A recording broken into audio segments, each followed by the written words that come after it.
చాలా కుల సంఘాలు ఉన్నాయి. కుల సంఘాలు మీటింగులు పెట్టుకుంటారు, అన్ని పార్టీల వాళ్ళు వెళ్తారు, ఒకళ్ళు ఇష్టం ఉంటే మాట్లాడుకుంటారు, లేకపోతే లేదు.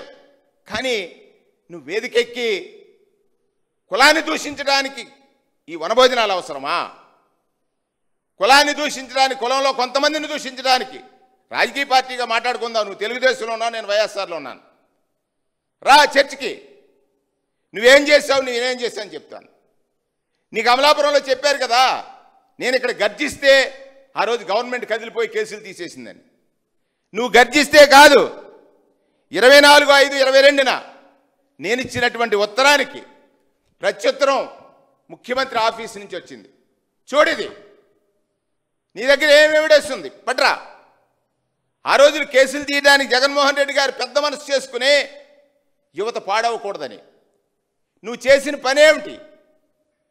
ఆ రోజు నువ్వు దేనిలో నిందితుడు?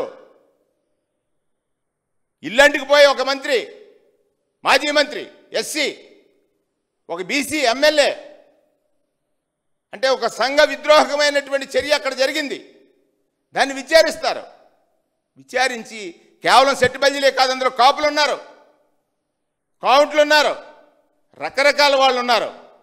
వాళ్ళందరి జీవితాలను దృష్టిలో పెట్టుకుని ముఖ్యమంత్రి జగన్మోహన్ రెడ్డి గారు ఆనాడు గొప్ప నిర్ణయం తీసుకుని కేసులు లిఫ్ట్ చేస్తే ఈయనంట సంఘం మీటింగ్ పెట్టి వనభోజనం పెట్టి, వనభోజనం నీ కోసం పెట్టుకుంటున్నావు, నువ్వు ఎదగాలని పెట్టుకుని ఉండవచ్చు, కానీ నీ గర్జనకి కాదు. ఇప్పుడు గర్జించు, నీకు అవకాశం వచ్చింది కదా. మళ్ళీ మొదలెట్టాడు. ఇక్కడ హైదరాబాద్లో ఈ కులాన్ని బీసీలో చేరుస్తానని ప్రగల్భాలు పలికిన నువ్వు తప్పుకోవడానికి ఇవాళ అక్కడ ఉన్నటువంటి ముఖ్యమంత్రి మీద నింద వేస్తున్నావు. ఆ భాష ఏమిటి? ఓ మాజీ ముఖ్యమంత్రి అక్కడ ఎలా పోయిందనేది కూడా డిబేట్ చేద్దాం. అక్కడ ఉన్నటువంటి 27 కులాలని బీసీ స్టేటస్ని తప్పించారు. దాని మీద నీకు అవగాహన ఉంటే అది డిబేట్ చేద్దాం. నేను మళ్ళీ అడుగుతున్నాను చెట్టుబల్జీ సంఘ పెద్దల్ని, మేధావుల్ని, చదువుకున్న వాళ్ళని, ఇలాగా యువతని పట్టించి మోసగించాలనుకునేటువంటి ఇతని ప్రయత్నాన్ని సంఘం, చెట్టుబల్జీ సంఘంలో చాలామంది పెద్దలు ఉన్నారు. దొమ్మేటి వెంకటరెడ్డి గారి దగ్గర నుంచి కుడుపూడి సూర్యనారాయణరావు గారు, ఆయన్ని కూడా అడుగుతున్నాను. కుడుపూడి సూర్యనారాయణరావు గారు, లేకపోతే ప్రభాకర్ రావు గారు, బోస్ గారు, సత్యనారాయణ గారు, రెడ్డి సుబ్రహ్మణ్యం, ఇటువంటి పెద్దలందరూ ఉన్నారు. ఆలోచించండి.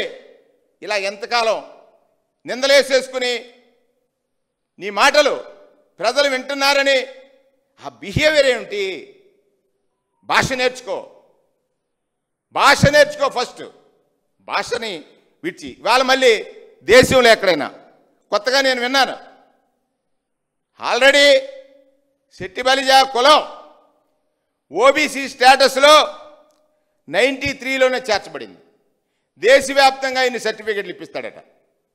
తెలంగాణలో ఇప్పించు, అది రాష్ట్రానికి సంబంధించిన సబ్జెక్టు.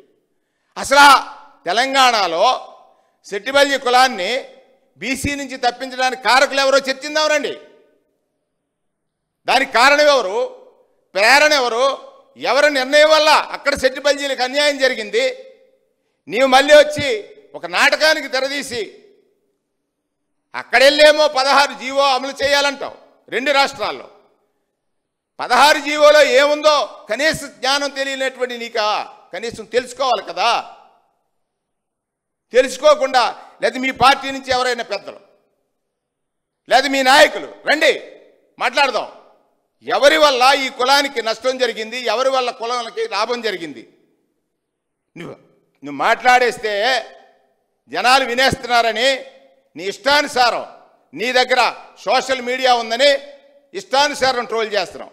నేను ఇవాళ ఛాలెంజ్ చేసి చెప్తున్నాను, సెట్టిబల్జీ కులంలో కులం కోసం హారతిగా కర్పూరంగా హరించిపోయినటువంటి కుడుపూడి చిట్టబ్బాయి కుటుంబాన్ని నీ ఊహ కందనంటి గొప్పగా ఆదుకున్నటువంటి జగన్మోహన్ రెడ్డి గారికి నేను కృతజ్ఞత చెప్పాను. కులాన్ని ఏం తాకట్టు పెట్టలేదే, అది నా వ్యక్తిగతం. నాకున్న దాంట్లో మాట ఎక్కువ చెప్పుంటాను.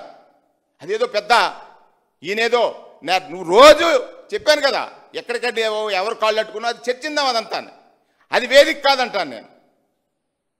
వనసమారాధన అంటే అందరినీ కలపడానికి చేసే దాంట్లో ఒకరిని తిట్టడానికి పెట్టే వనసమారాధన. బయట సమాజం ఏం మాట్లాడుకుంటుందో వినండి.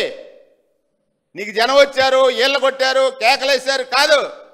బయట సమాజం ఈ కులం గురించి ఏం మాట్లాడుకుంటుంది, ఈ కుల సంస్కారం గురించి ఏం మాట్లాడుకుంటుంది, కేబినెట్ మంత్రిగా ఉన్న నీ భాష గురించి ఏం మాట్లాడుకుంటుంది వినమని సందర్భంగా మనవి చేస్తూ, ఏదైతే ఓబీసీ సర్టిఫికెట్కి మళ్ళీ కొత్త నాటకం రాస్తున్నావు. ఆల్రెడీ దేశంలో ఎక్కడున్నా సెట్టిబల్జీ కులానికి ఓబీసీ సర్టిఫికేట్ వస్తుంది. ఏరియా రిస్ట్రిక్షన్స్ ఎత్తేసింది మేము, జీవో నెంబర్ 25 ఇచ్చి. ఏరియా రిస్ట్రిక్షన్స్ ఎత్తింది నేను, జీవో నెంబర్ 25 ఇచ్చి. నువ్వు మెమోని పట్టుకుని జీవో అన్నటువంటి వ్యక్తి మెమో ఆధారంగా కాకుండా దీనికి సమాధానం చెప్పాలి.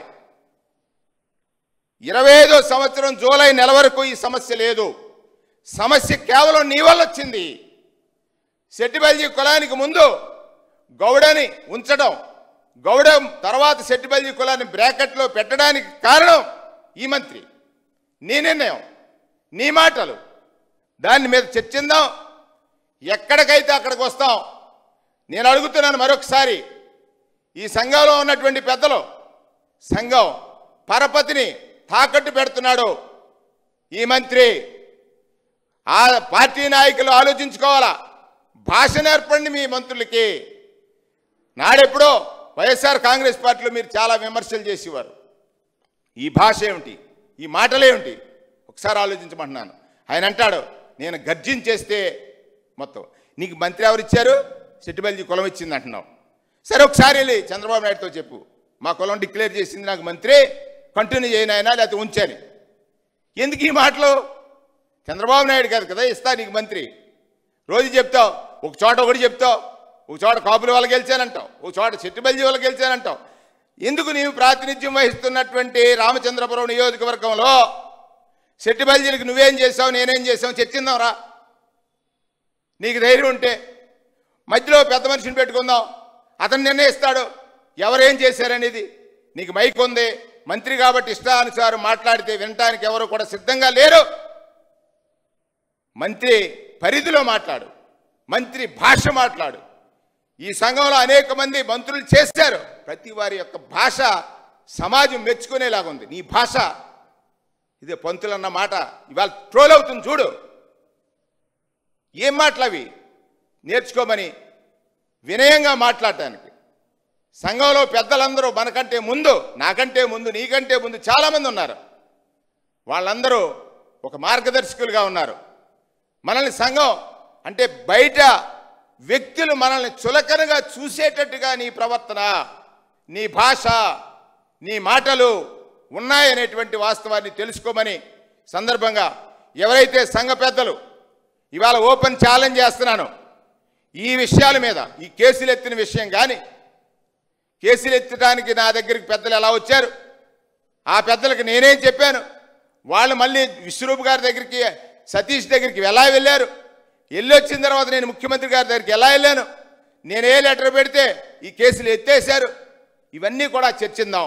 ఒకటి, జీవోల మీద ఇవాళ సెట్టిబల్జీ కులాన్ని ముందు గౌడుగా చేర్చడానికి కారకులు ఎవరు, అది ఏ రోజు వచ్చింది, దాని కారణంగా చేసి ఈ కులాన్ని వాడుకోవాలని యువత కోసం నేనేదో చేశానని చెప్పుకోవాలి. ఏమి చేయలేని వాడు చెప్పుకుంటాడో, చేసిన వాడు మాట్లాడు నేనేం చేశానో అతనేం చేశాడో తేలుద్దాం రండి.